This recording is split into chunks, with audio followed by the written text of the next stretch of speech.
Is New Zealand a sitting duck for terrorists? One security expert has spoken out about the country's lack of preparedness for a possible attack in the wake of the foiled Anzac Day terror plot in Melbourne. She's suggesting security at malls, movie theatres and tourist spots should be ramped up. With me now is University of Otago Professor of International Relations, Robert Patman. Robert, good morning to you. Thank you very much for your time.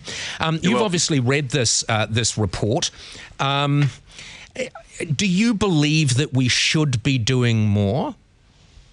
Not domestically. I think there's more scope for action internationally, but let me explain that.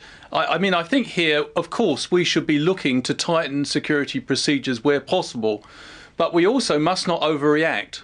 And that is to say, we mustn't interfere seriously with the lives of people who are law-abiding, Muslim and non-Muslim, in New Zealand. And in other words, we mustn't create a sort of police state in the name of defending everyone against terrorism. Ultimately, human rights is a strategic weapon in the political struggle against terrorism, and we shouldn't dumb it down or erode it if we can at all avoid that. Now, because there will be people who will say, well, then the terrorists have won. But the flip side of that, of course, which also backs up what you're saying, is that if we were to be seen to be overreacting on domestic security, that could actually, ironically, encourage terrorist attacks.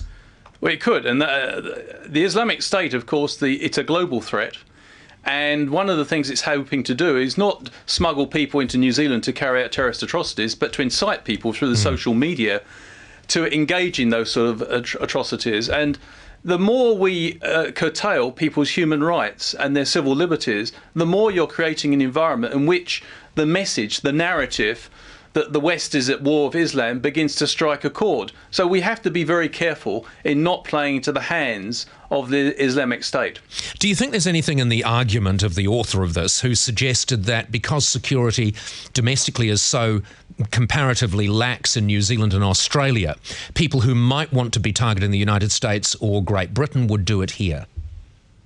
No, I don't buy into that, Paul. First of all, we face a different level of threat to Australia or the United States. Rebecca Kitteridge, head of SIS, the New Zealand SIS, said recently there's a watch list between 40 to 100 people in this country who may be receptive to the ideas of Islamic State. That's a relatively small number of people for a country with a population of 4.5 million. So the level of the threat by the government's own admission is low. So I think this is an important thing to keep in mind. And the other thing is, we do need probably to do more. We're a member of the Security Council now. I think it's very important to try to put political pressure on the Islamic State. We have to treat the symptoms of their existence, which is a terrorist threat. But we also have to try and attack the roots, which are, if you like, generating this threat. And there's several things we need to do in the Middle East. We need to do more to try to bring about some sort of peaceful resolution of the Syrian conflict, which is closely associated with the rise of the Islamic State.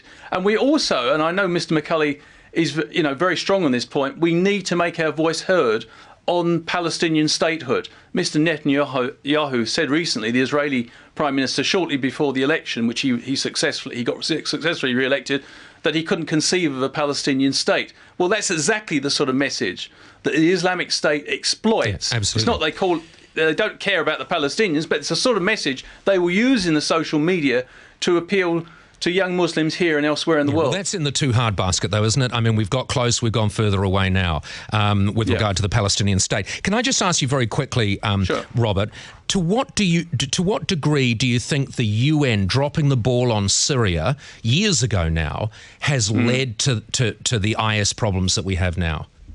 Well, it's part of the equation. The UN was, of course, paralysed by the veto of Russia and China.